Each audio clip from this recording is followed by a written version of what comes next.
This week's Hello Haze is written by a college student who recently cut short a big trip abroad. To her friends and family, she told them one reason for this decision, but if she's honest with herself, she knows it's because of her girlfriend, at least in part. In the letter, she's asking, is it ever okay to choose love over a career? Or is it going to be something that she regrets? And even worse, could this well-intentioned sacrifice ultimately put too much pressure on the relationship and then lead to heartbreak? Let's hear the letter and then discuss. Hello, Haze. After I got back from my study abroad last year, I started dating my best friend. It's been wonderful in every way, and also anything but casual. I went from being 20 and never having kissed anyone to being 21 and wanting to marry her. I promise I will wait till I'm older. I'm back abroad right now on a scholarship for 1 month, although I initially applied and was offered it for 2 semesters. There's many reasons why I shortened it. However, more than I would like to admit to my parents or to my friends, I know this situation was influenced by my partner. She offered me so much support in this decision and made sure I knew that I could make any choice I wanted. But the obligation I feel to her and the plans we made after school feel like they can't be ignored. I feel like I'm simultaneously stuck between 2 messages that I've internalized from society, my family, and wherever else. 1, if someone isn't okay with time apart for your career, they aren't worth it. And 2, if someone is willing to leave you for their career, they aren't worth it. If these are the only 2 options, how could either of us ever be right? I was raised to believe my career was important and that it should come before relationships. But I find myself wondering if I have to always prioritize career and education first, especially when I don't even know what my career goals are. When am I allowed to prioritize relationships over my career? And why do I feel caught between love and a career when this love of mine has not asked me to choose? Most importantly, how can I tell my girlfriend that she has influenced this choice and that it feels like a good thing, that it feels good to be tied to someone, to some place? Can I tell her this is a statement of commitment and appreciation for her without it sounding manipulative? I'm scared that it somehow puts too much pressure on her. What do you think? Yours, no longer a career woman. Gosh, what a smart question there at the end, no longer a career woman.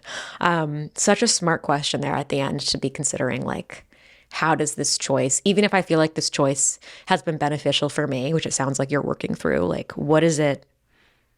Could a choice that's good for me be intimidating or manipulative when communicated to somebody else? It's such an interesting question. So we're going to come back to that. But first, this letter really highlights to me how the little pithy pieces of advice or these dominating narratives, little quotes you hear on social media of girl boss era, they really don't apply to every relationship.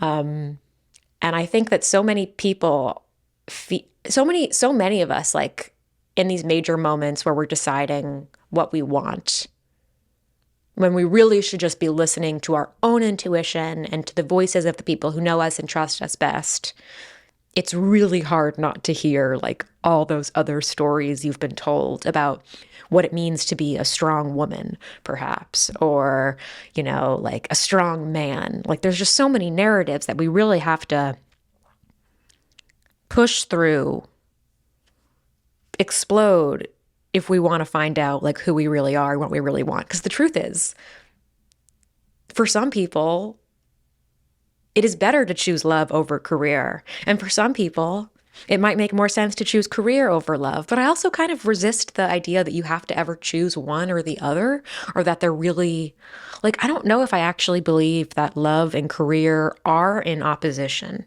I think that you can be a person who is choosing your career and still, even within that larger decision of being a person who's pursuing career, prioritizing career, you can still, in the day-to-day, be making choices that prioritize your relationship. I don't always think that real life, I guess, when balanced well, is on different days, you are choosing different things. Even if day in, day out, you've made a choice that supports your career, maybe by moving to a specific city or taking a specific type of job that is going to be kind of really grueling and hard in the first few years, but should hopefully ease up once you put in the time, which is a whole other discussion of, putting in the whole other discussion of whether the grind in the early years is ever really worth it.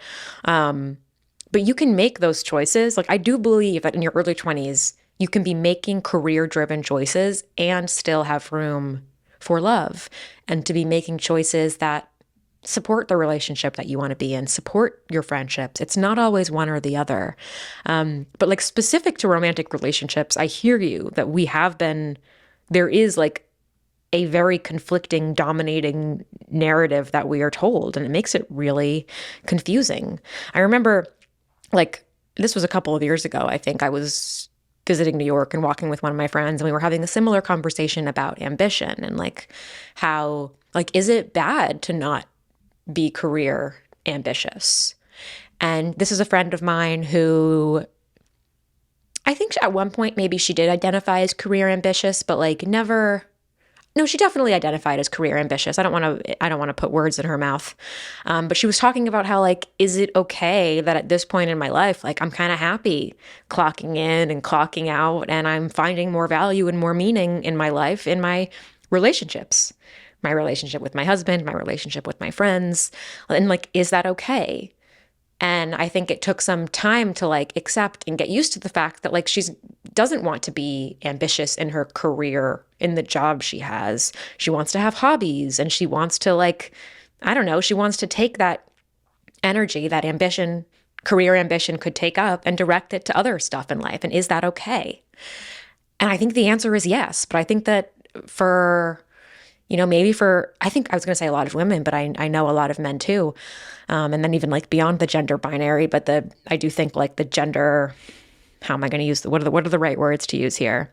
Like the gender norms.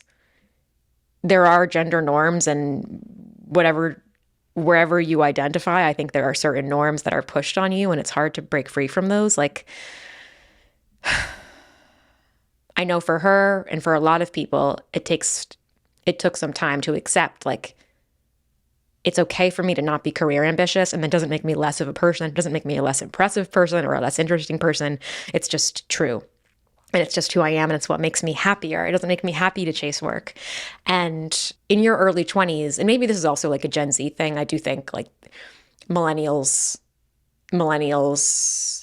like myself maybe were more of the attitude of like, you got to grind early, you got to put in the work, and put in the work often means like working in truly sometimes toxic environments, working in environments that promote burnout and just like poor health, choosing career over relationships to a degree that makes the relationships erode.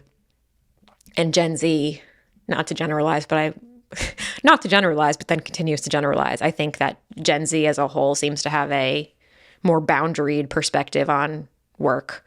I'm sort of laughing at myself as I say that, as a person who like hasn't really worked with too many Gen Z people. I guess I did when I was still working my last corporate job, but it's been like 2 years now since I've been working for myself. And anyway, I'm going on a fucking tangent again. How many tangents? I just go on all these tangents and pray that while I'm talking, I'll be able to figure out the longer I continue to make the tangent go, the harder it is to remember exactly where I just was.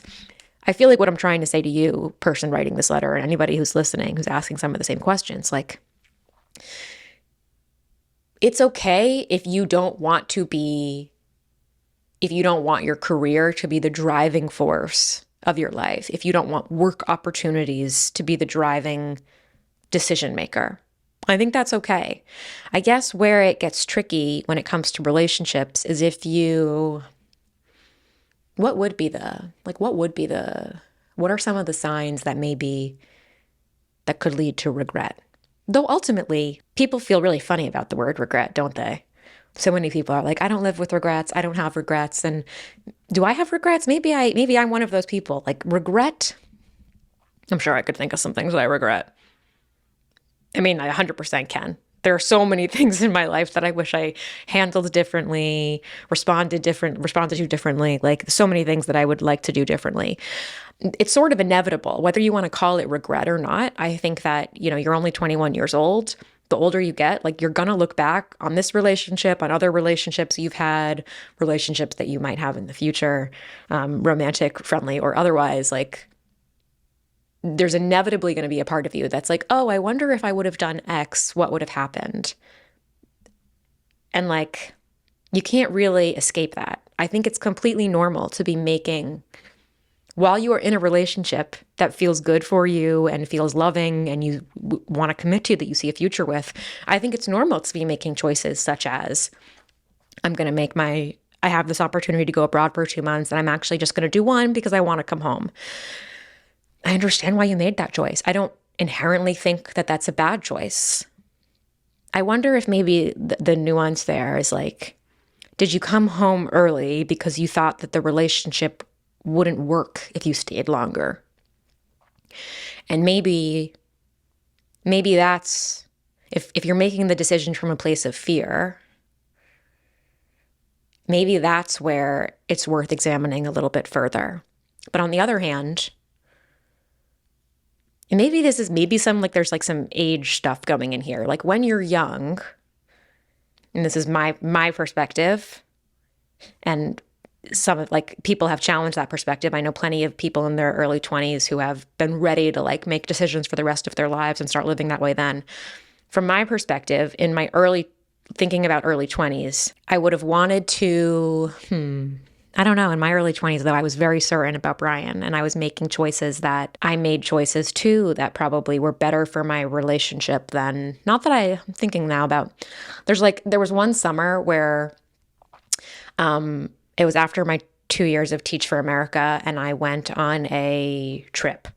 I went on a trip with Teach for America that was like a 2.5-week trip with people from all over the world, actually. Teach for America, and then I think the other program was called Teach for All in countries outside of the US. And that was like a 2.5-week trip. And then I came home, I got accepted to that trip. It was something I had to apply for. And before I got accepted to that trip, I had planned the trip to Barcelona with my grandma. And I learned that once I got accepted, that Teach for America trip was 2.5 weeks, and I'd be home for like 36 hours, and then I was going to leave again to go to Barcelona with my grandma for 10 days. And it was going to be almost a month away from Brian. We didn't live together at that point. I had just graduated. No, I already taught for 2 years. So like we had already, wow. Interesting that I felt this stress. Like it would have made sense to me that I felt this stress if I was just graduating college, but we had actually already been living in the same city for 2 years. Interesting. I like really was sort of sad about being away from him for that long, but I went on both trips, and we spent the night together in between the two trips, and I missed him. But it ultimately, like, I'm so glad I went on those trips. And looking back, like I would definitely have regretted not taking that trip with my grandma. It ended up being the last abroad trip, the last trip I ever took with my grandma. Not that we went abroad that often. I've only been abroad like maybe 4 times in my life, which, depending on who you are listening, that will either be a lot or that will be like, wow, Hayes hasn't traveled at all. For me, it feels like I haven't traveled very much comparatively to people I know. And Brian actually grew up abroad. He lived in Australia for many years and in England for many years. So he's been to like, a million countries. Anyway, looking back, I would have definitely regretted not taking that trip with my grandma. And I think maybe there was a moment where I was like, should I not do this? Like, will our relationship be okay? Will I be okay missing him this much? And it was fucking fine. But maybe I can relate to that feeling of like, what's going to happen if I'm away for this long? But I think the sign of a healthy relationship and the sign of like you having faith in the relationship and maybe healthy, like, what is the word I'm looking for? Compatibility partners. Like you're not too codependent or you're not too whatever, throw whatever therapy catchphrase you want to in there. Like to have trust that you can have this time apart and it will be okay, I think is the sign of a relationship. Ultimately, the relationship might not be okay if you went abroad. But like if you went abroad for 2 months and your relationship wasn't okay, then it's not because you went abroad, It's because the relationship wasn't going to work anyway. And I think, all of that is just one way of saying like, if you're choosing your relationship over other things, whether it's friends, career, family, because you're scared of what would happen if you don't, that to me is the sign that like, maybe you're making some choices that you would want to make differently down the line. But if you're making them because it's what makes you happy right now, and it feels you're not throwing a bomb in your life. You're still embracing your individual identity, which it sounds like you are, then like, who cares if you say no to some things because you're in love? That's what love, like, that's the beauty of being in love. You know, allow yourself some of that joy. It would be silly to be in love and to be in a wonderful relationship in this moment of your life and to constantly be being like, well, I can't say yes because what does it say about me if I'm saying yes to love?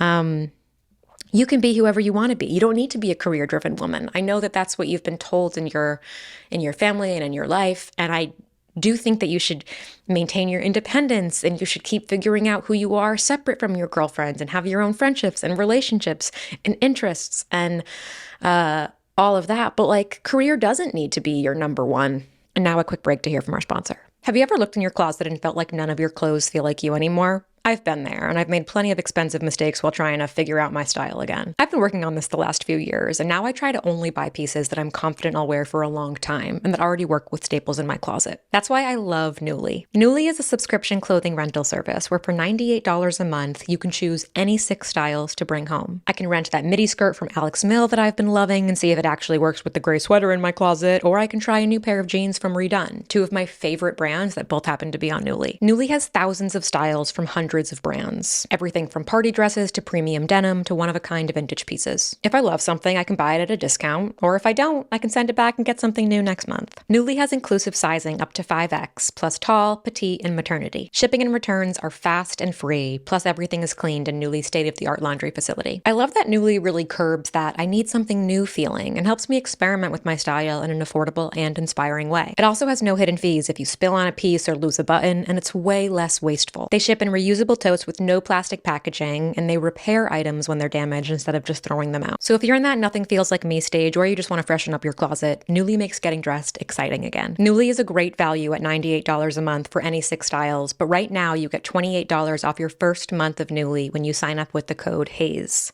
Just go to NUULY.com. That's Nuuly with 2 U's, and enter the code HAYES to get $28 off your first month. Nuuly subscription clothing rental. Change your clothes. And we're back. Where was I? I'm a person who's very career driven. But even as I say that now, I feel like my perspective on that has shifted a lot. I think I'm very like, career and work maybe are different. I wish there was like a third word I could find. I really like love the work I do. And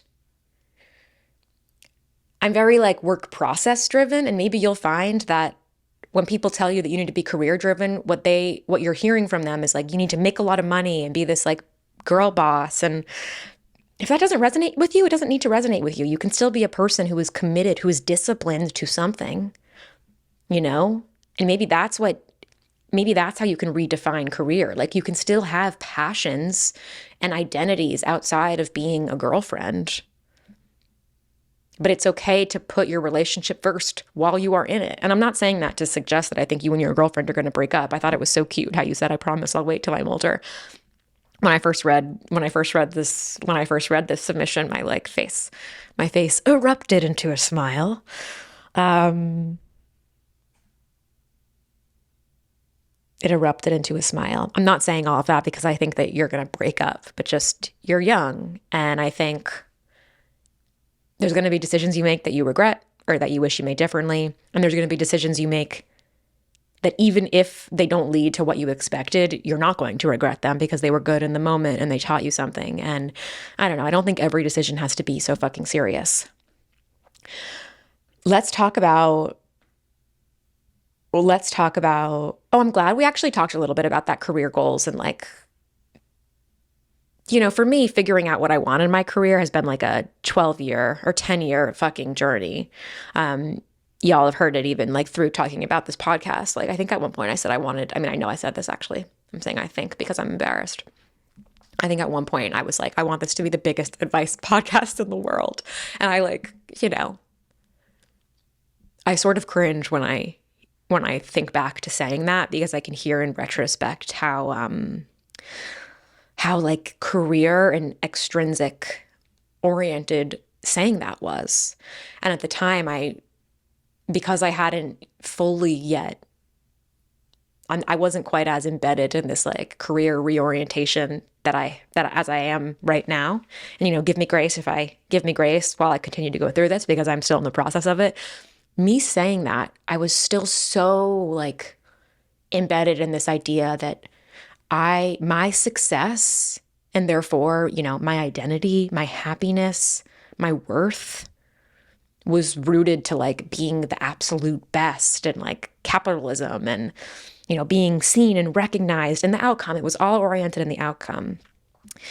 My self-worth was tied to my outcomes, and I sort of cringe.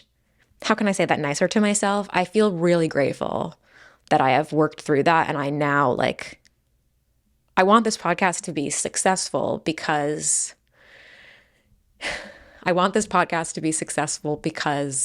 I'm enjoying making it, and I think it's fun. And I'm so grateful that like the people who listen to it like it. I'm grateful to have this time each week. I'm feeling more and more grateful for the ability to like sit and talk with you and answer a letter every week, answer one letter in this way every week. I feel grateful for the ability to like learn something new and learn how to talk off the cuff and trust myself. And I want it to be successful because it's nice when the things that we have fun making and put time and effort into resonate with someone else. But success to me now doesn't mean being the biggest advice biggest advice show in the world, though that would be nice. Like there would be nice perks of that, but there also would be parts of that absolutely fucking suck. But success to me now just looks like enjoying making it. And the fact that I'm enjoying making it despite it not being the biggest advice show in the world, and enjoying making it despite it not, crushing the charts every week. Like I would like that. But success to me is the fact that I'm beating a dead horse now. God, that's a terrible phrase. Don't ever say that again. Gosh, that's a terrible phrase. Since getting Francis, I find myself being so much more like animal oriented. Like all of a sudden I love animals. I never like disliked animals, but all of a sudden like that phrase, I can't believe that just came out of my mouth. Don't ever say that again. I hope I never say that again on this podcast. And I'm sure there'll be somebody who's like, Hayes, I thought you said that you were never saying that phrase again. You're going to go on your own career journey, I think, especially coming from a family and coming from this society that we live in, where like money and success, I don't know. There's one traditional version of success, and you're going to have to spend some time untangling yourself from that in the same way that I have. And maybe it'll take you faster than it's taken me. I'm certainly not done detangling. We are in the tangling process. Now to that last question you were asking. How can I tell my girlfriend that she has influenced this decision? Will that be too much pressure? It might be. That's the truth. Like it might be. We never know, especially early in relationships. And you've been in your relationship I don't want to put a label on it, long, short. You've been in your relationship enough to know that you're in love and that right now you want to marry her. And that you wanted to cut your time short abroad. But we never know what is going to put pressure on our relationships. But ultimately, pressure doesn't necessarily need to be a bad thing. Like you might say this to her. You might say to her, I came back early because I wanted to be with you. And that might make her feel scared, and that might make her feel like she then has to consider you first. It might make her feel those things, and therefore it could lead to the relationship falling apart. That's one reality. She could feel pressure and then work through the pressure. Because I think in any long-term relationship, there is pressure sometimes. Like you will feel pressure. I don't know if it's not like choosing your partner first is always an easy choice, especially as time goes on, and especially if you're in a relationship for a really long time. Sometimes it will feel like an easy, natural choice, and sometimes it might feel like hard because you have competing wants and you have competing needs. And I think pressure is sometimes in a relationship something that you will work through. I think it's further complicated by the fact that you're young and that you have not yet like pledged yourself to each other forever. And of course, pledges are always able to be, always able to be de-pledged, if you will. I don't want to use the word broken, but I guess, why do you want to tell her? You want to tell her because, can I tell her this is a statement of commitment and appreciation for her without it sounding manipulative? Well, I'll tell you one way that that doesn't work. It doesn't work if, like, when something goes wrong and you're like, I came back early for you. Like, let's say, God forbid, you get home and 2 weeks in to being home, 2 weeks into when you could have still been abroad, like, things are just kind of going south. You're arguing a lot. And you say, I can't fucking believe this. Like, I came home abroad. Like, I came home, I sacrificed abroad for this. I think you got to think about, like, would it be worth it for you? Like, can you imagine yourself feeling that way? And I think feeling that way would be completely normal. But, like, do you want to come home? I'm backtracking now to, like, what we were talking about in the beginning with, like, what are some questions that you could ask yourself to determine whether you're making the right choice by choosing your relationship or you're making the wrong choice by choosing your relationship? Imagine 2 weeks in, like, would you be so devastated to learn that you cut the time short, or would it feel like, hey, it was worth it? Like, I already got to go to this place for a month. A month was really good, and it was worth it for me to see. It was worth it for us to see if this relationship was working and if it was going to be, if we were going to continue being together right now. But I don't think that you would say it like, it's manipulative if you bring it up in an argument. I think it could be romantic and honest to say, I'm trying to think about, like, in what I love that your partner never once asked you or made you feel bad about potentially taking the 2 months. To me, that's a really good sign. Maybe there's not a way to say it that isn't manipulative. Like, I don't know if you need to articulate that you left early, that you turned down the 2 months because you're so committed to her. I think, like, doing it alone, like, making that choice speaks volumes.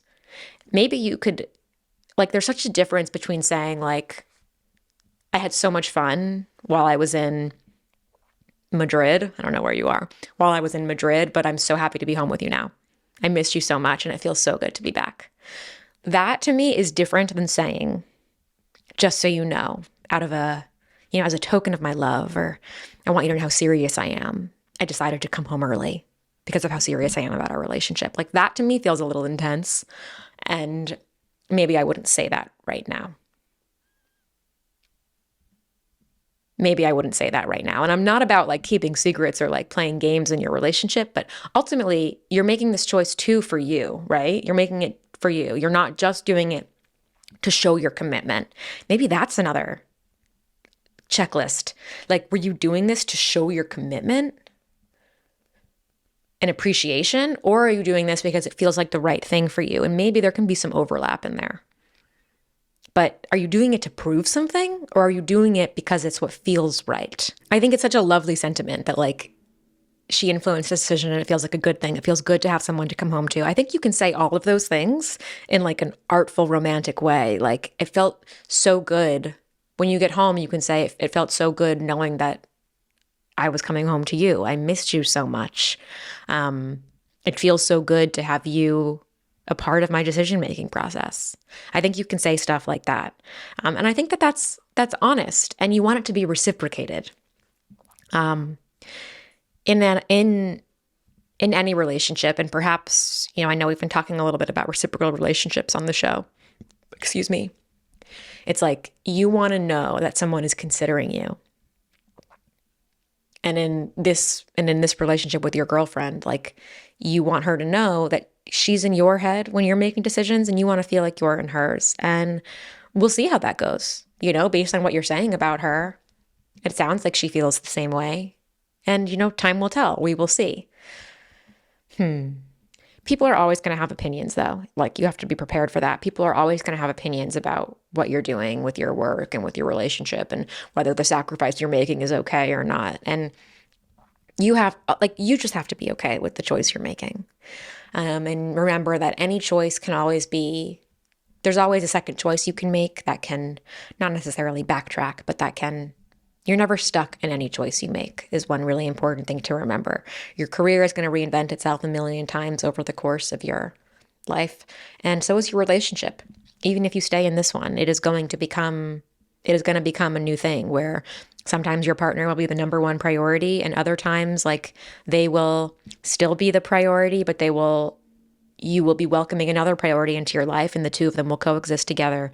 And I think these are really good questions you're asking. That's it for the letter. I'm curious to hear everybody's perspective on this. When have you chosen career over love, or love over career?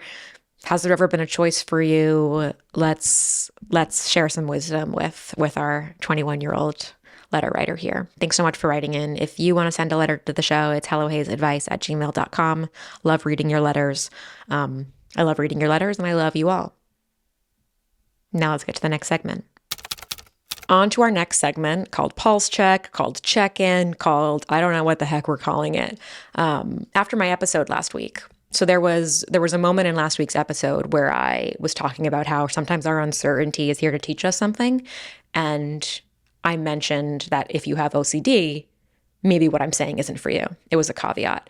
And I do believe that, like, part of me believes, I always tell people privately in like creative conversations about writing and content, whatever, that like, I think a caveat often caveats like ruin art. Like, I'm so sick and tired of how everything starts off with a caveat. It just drives me nuts for the sake of the art.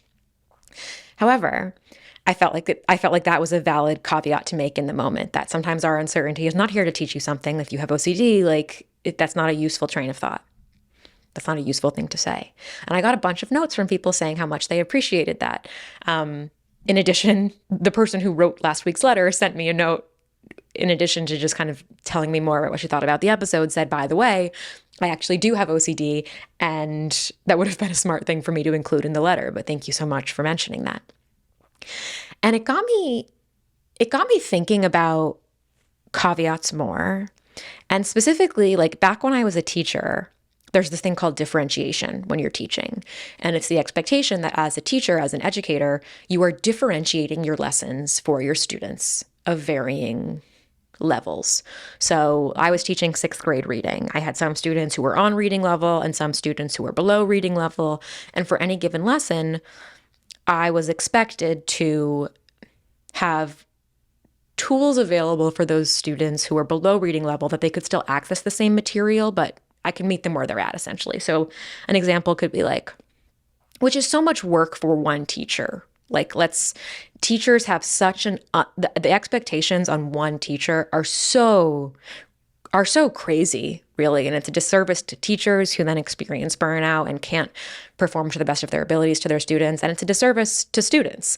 But that's a whole other fucking conversation. But an example of differentiation could be, if I give you a reading passage, maybe for some of the kiddos below reading level, I would have definitions on the page so that when they came across a word that maybe kids in their reading level, or at the 6th grade reading level, might know, that they could still understand the material.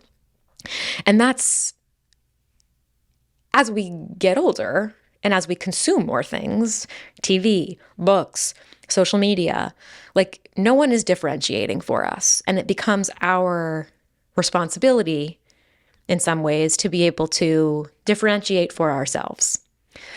And I was curious for you guys, and it made me reflect, like, how good do you think you are at that when you're consuming stuff? How easily, when you're hearing someone talk about something, are you able to be like, well, that's not for me because of XYZ? Like, are you able to do that?